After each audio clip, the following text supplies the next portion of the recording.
Hola, ¿qué tal? ¿Cómo les va? Muy buenas noches. Bienvenidos a un nuevo programa de Pinamar News. Como todos los jueves, estamos aquí haciéndoles compañía a través de la pantalla de Canal 2 Telpin TV. Y en este primer bloque, primera parte de nuestro programa, está con nosotros una persona con mucha historia. Usted lo ve y dice, ¿será o no será? Sí, es él, señora. Señor.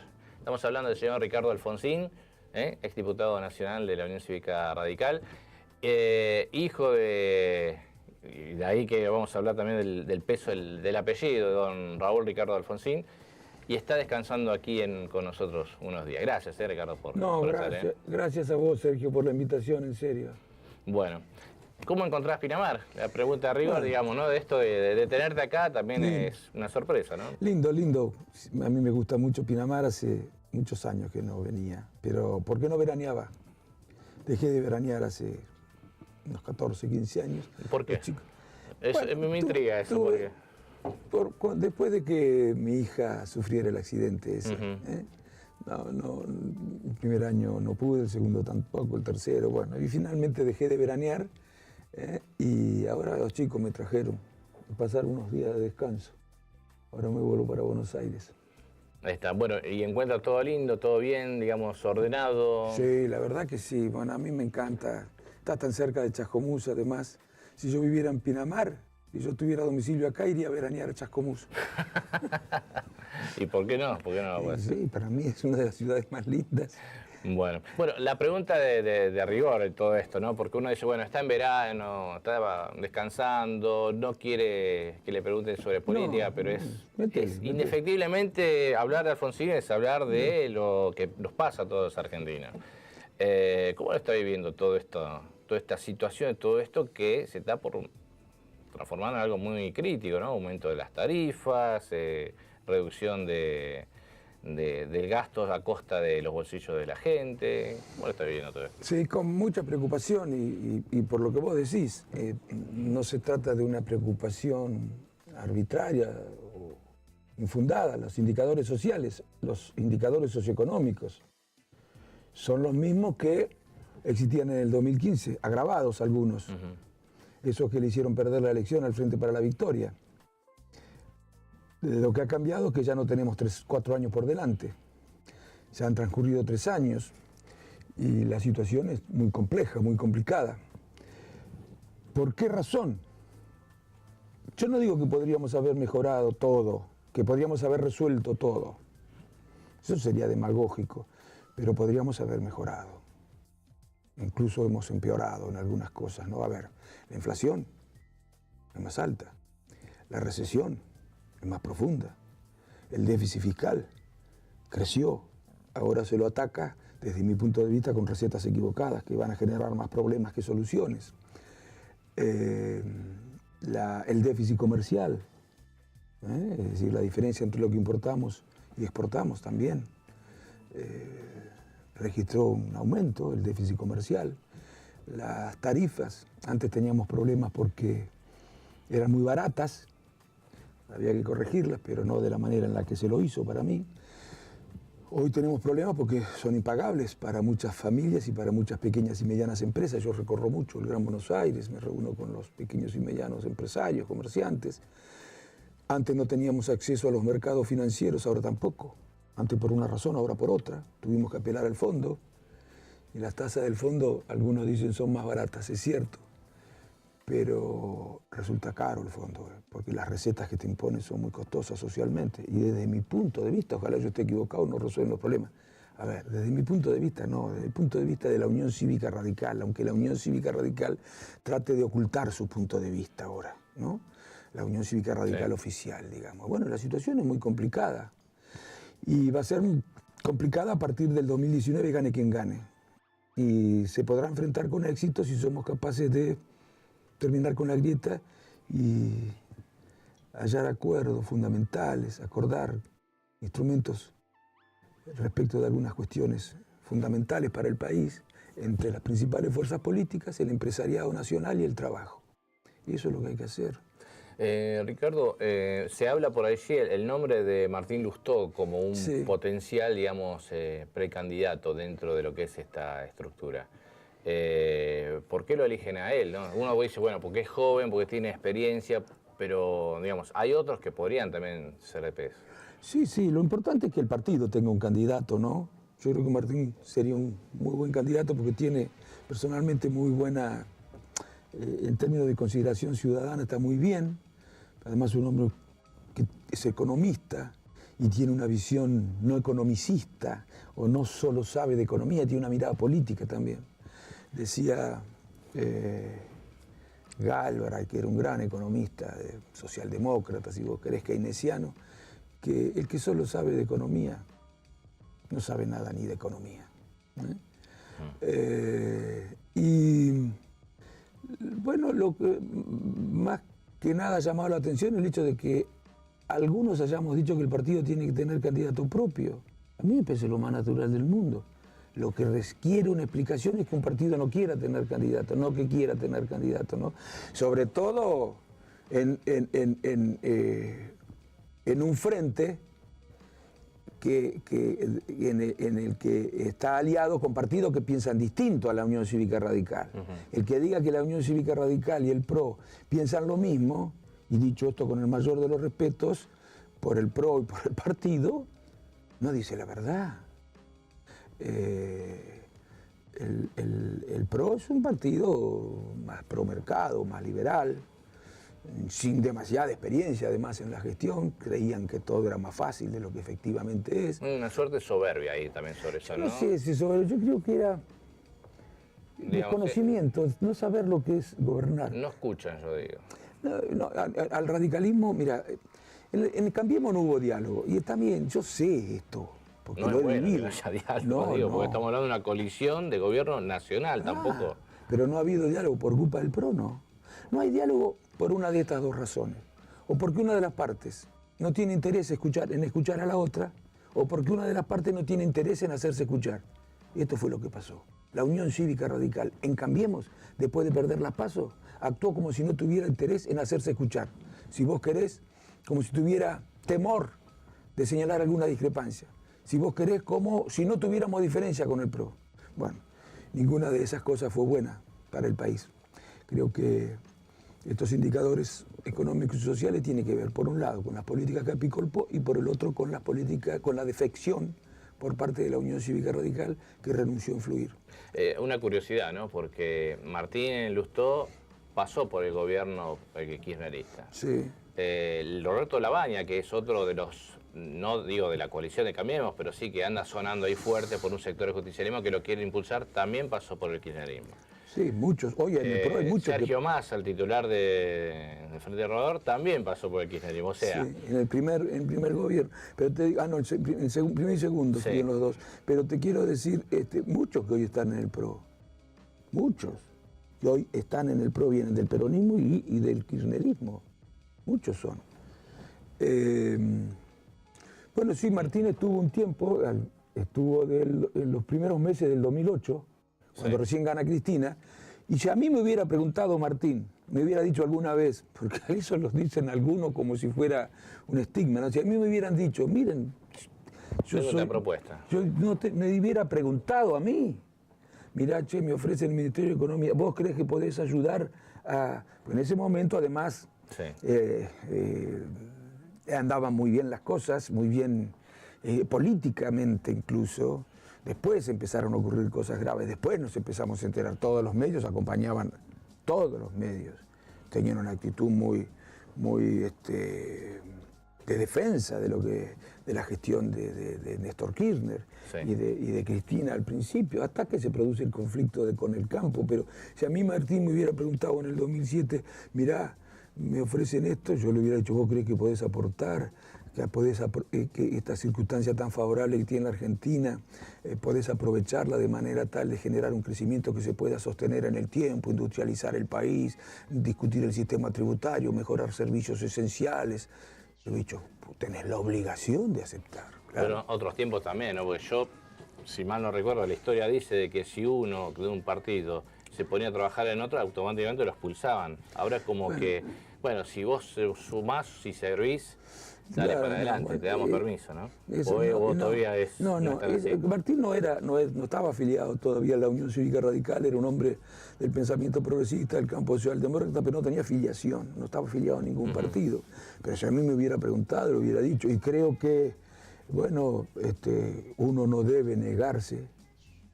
Si cree que puede hacer las cosas que desde su punto de vista hay que hacer, o desde el punto de vista del partido al que un invitado a formar parte del gobierno pertenece, desde el punto de vista al que es invitado, al partido al que ese invitado pertenece, puede hacer lo que cree que tiene que hacer, no debe negarse, ¿no? ¿Cómo se va a negar a colaborar?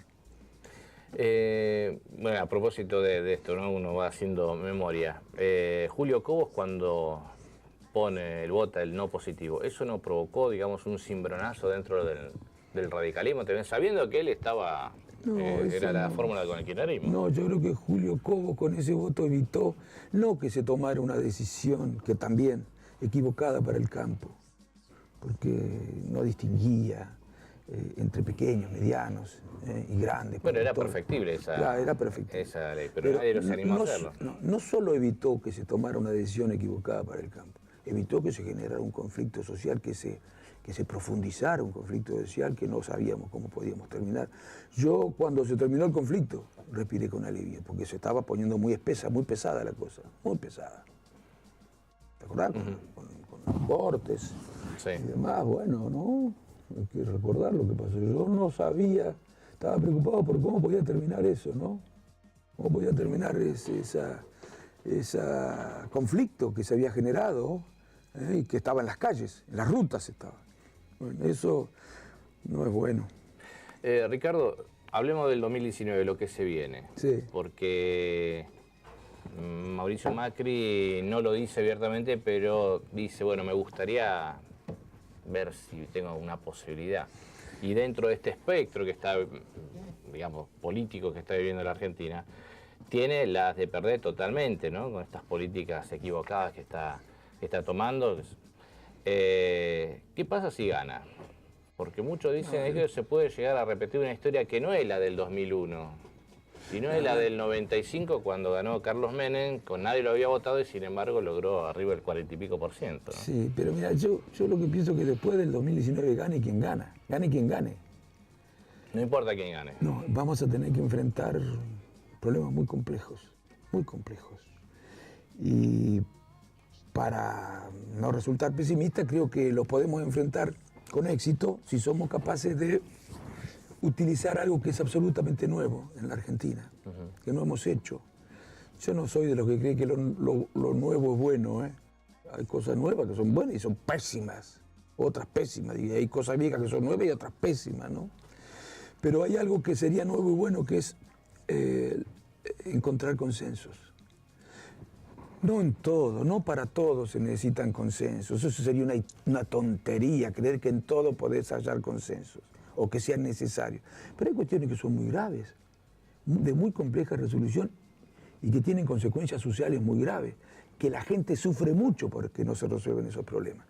Bueno, esas cuestiones no son fáciles de resolver, como decía, y para mí la mejor manera de resolverlo, y por eso hemos hablado con Martín también, Martín Lustó, sobre la necesidad de anunciar qué es lo que haría la Unión Cívica Radical para enfrentar esas cosas. Convocar a todas las fuerzas políticas, a las fuerzas del empresariado nacional y del trabajo, a hallar ciertos acuerdos para poder enfrentar esos problemas, a través de soluciones de compromiso, que son esas soluciones en las que todos ceden un poco para poder hallar un acuerdo, ¿no? La grieta impide eso, y hay algunos que cultivan la grieta, y la grieta tiene costes sociales y políticos muy altos. El subdesarrollo y la grieta son dos caras de la misma moneda. La política ha dado a través de la historia lo mejor de sí cuando fue capaz de hallar consensos. En la Argentina no lo valoramos adecuadamente. Yo creo que esa debería ser la tarea de la Unión Cívica Radical. Debía haber sido desde el 2015 convencer al PRO de que hay que llamar a consensos, a una gran conversación pública entre las fuerzas políticas, los actores económicos y sociales, para ver qué hacemos con la energía, por ejemplo, para ver qué hacemos con la industria. No podemos resolver los problemas sociales si no industrializamos el país. Ahora, ¿qué tipo de industria? ¿Qué tipo de industria no?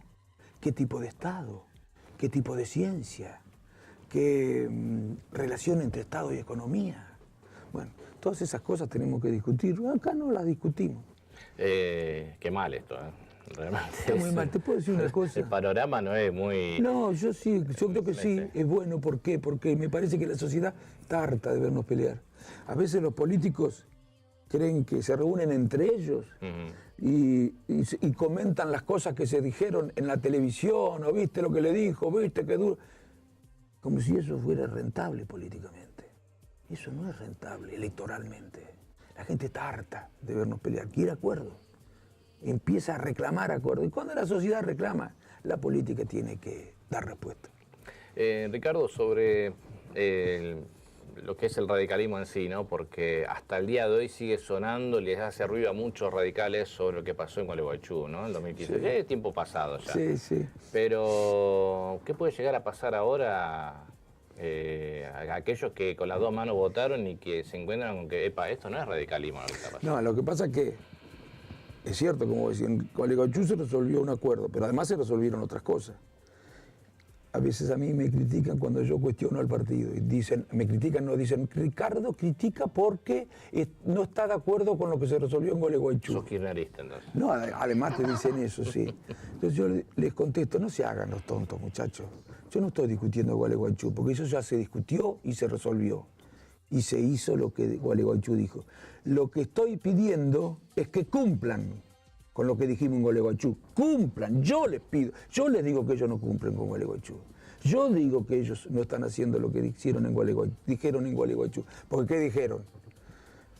Que en el caso de que no ganara Sanz, bueno, si el partido pierde las PASO y luego gana el PRO las generales, bueno, quédense tranquilos. Sabemos que somos partidos distintos, nosotros vamos a tratar de influir en la decisión, en el rumbo de la gestión, vamos a balancear ideológicamente la gestión para que no se sesgue demasiado hacia concepciones pro mercado, muy liberales, no vamos a acompañar decisiones que creamos que no son las correctas, vamos a pedir ser tenidos en cuenta antes de que se tomen las decisiones. Bueno, ninguna de esas cosas hicimos. El que diga hicimos, el que diga que no es cierto lo que yo digo no dice la verdad. Ahora, ¿qué van a hacer en el 2019? Se verá, no sé. Voy a pensar en voz alta. Si sigue esto, ¿Ricardo Alfonsín daría un paso al costado dentro del radicalismo? ¿Se enojaría y listo, ya está, punto final? Esto... No, yo no, lo que no voy a hacer Porque hay ahí dando vueltas una posibilidad, una puerta abierta que otra vez deja Margarita Sparvice con el Lichi con el socialismo, y bueno, de hacer de vuelta ese acuerdo, ¿no? Sí, yo creo, ese acuerdo... Bueno, no voy a parecer historia, pero yo voy adelantando trabajo. Yo quiero que un día la Unión Cívica Radical dé una discusión en serio acerca de qué tipo de frente tenemos que hacer. Difícilmente volvamos al bipartidismo. Vamos a decir a bifrentismo, si lo quiere, trifrentismo. Bueno, pero que la Unión Cívica Radical se dé una discusión en serio. Tenemos que juntarnos con los que piensan igual o con los que piensan distinto. Yo creo que lo correcto es lo primero. Entonces voy adelantando trabajo con el GEN, con el socialismo, con otras fuerzas provinciales y con algunos sectores vinculados al pequeño y mediano comerciante, a los sectores del trabajo, para que nos podamos reunir en un frente socialdemócrata, de centroizquierda, como vos quieras llamarlo, muy democrático, muy republicano, y que las fuerzas más liberales, más conservadoras, más de derecha, de centro derecha, se reúnan en otro frente también republicano y democrático, que compitan y dialoguen entre sí. Eso es lo que pasa en todos los países del mundo. A eso tenemos que ir y veremos qué es lo que pasa. Y sin atajos, sin atajos, tomándonos los tiempos que sean necesarios para poder construir cosas duraderas. Porque ya hemos muchas veces, por H o por B, tomado atajos que después pasan la factura, ¿no? Totalmente. Bueno, habrá que pensar entonces bien qué hacer, porque está en juego la nación, que no es poca cosa, ¿no? Claro, alguno cree que está en juego una elección, un cargo, una carrera política. No, para nada. No. Eso está en juego, pero eso no es lo importante. Yo le digo, mi padre decía, sigan ideas, no sigan a hombres. Le decía a los radicales, ¿te acordás? Sí. Sigan ideas, no sigan a hombres. Los hombres, dice, fallan a veces, fracasan, no pueden, las ideas no se acompañan toda la vida. Hoy, si estuviera, tal vez tendría que decir algo peor todavía. ¿Qué diría? frente a lo que está pasando. Y diría, tal vez habría que, bueno, lo voy a decir No yo. era de putear, ¿no? Yo Sí. no, un gallego calentón, pero de muy buen humor. Cuando había que calentarse, se calentaba. Bueno, yo voy a decir que no diría él, lo digo yo. Hoy yo diría, sigan ideas, no sigan encuestas. Las ideas nos acompañan toda la vida. Sigan a ideas, no sigan encuestas. No anden cambiando de ideas según las encuestas. O todavía diría algo más grave. Sigan ideas, no sigan a cargos. Los cargos sin ideas no sirven para nada. Bueno, eso es lo que está pasando hoy en la política. Y también en mi partido se ve. Así nos va. Y la sociedad, yo le pido que no sea tolerante con esas cosas. Porque de la política no podemos prescindir. Eso olvídense. No se puede prescindir de los gobiernos. No se puede prescindir de los gobiernos salvo que queramos volver a la selva. No se puede prescindir. Entonces, tratemos de exigirle a la política calidad. Una condición elemental, además de la honestidad, es ser coherente, ser sincero, decir lo que uno cree que es lo mejor y no andar ocultando lo que uno cree que es lo mejor para sintonizar con una sociedad que por ahí tiene una visión distinta. Bueno, eso así yo entiendo la política, ¿no? Hoy no sé si todos la entienden de la misma manera. Crucemos los dedos entonces que salga todo bien. Sí. Ricardo, gracias. Gracias a vos, Sergio. Muchísimas gracias, en serio. Muchísimas gracias. Gracias por todo. Nos vamos a una pausa y seguimos con más Piramar News.